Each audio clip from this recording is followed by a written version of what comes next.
Hey, me again. So I've been getting a lot of interesting comments about my previous video saying that I'm making a map of the guitar fretboard.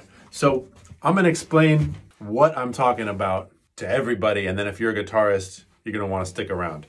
So even if you're not a musician or guitarist, what am I talking about making a map of this thing? Here's what I meant.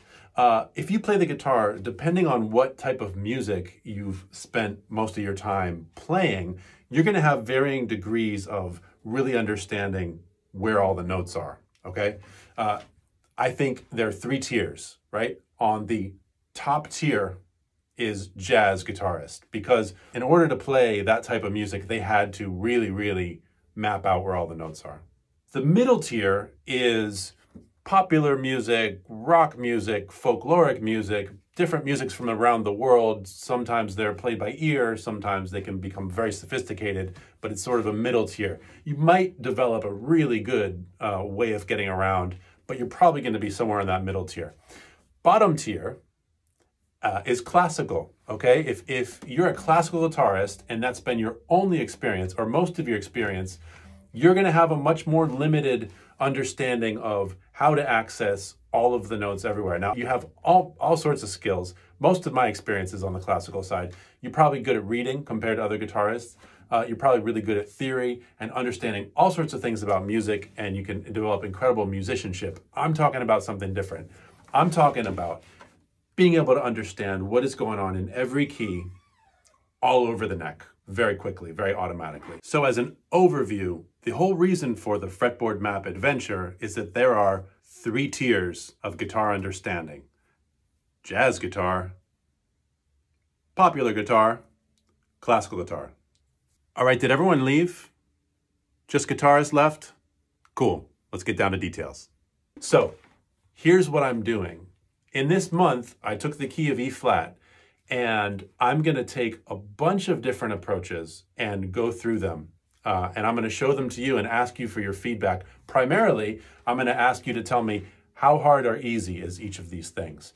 But to get us started, in the next video, I'll really get into this. But we're going to start with I'm going to start because I'm doing this in my own practicing, 2 very basic concepts. And these are horizontal and vertical playings of the major scale. We could talk about anything that's derived from E flat major, but for simplicity's sake, 7-note scale in the key of E flat major.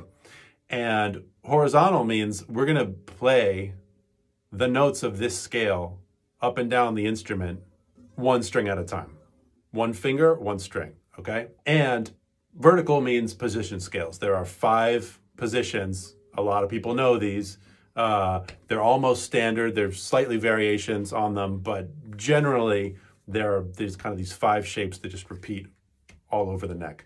So we're going to start with making sure that we really actually know those 5 positions, because if you're like me when I started doing this, I honestly did not know them very well. I didn't know all 5 of them very well.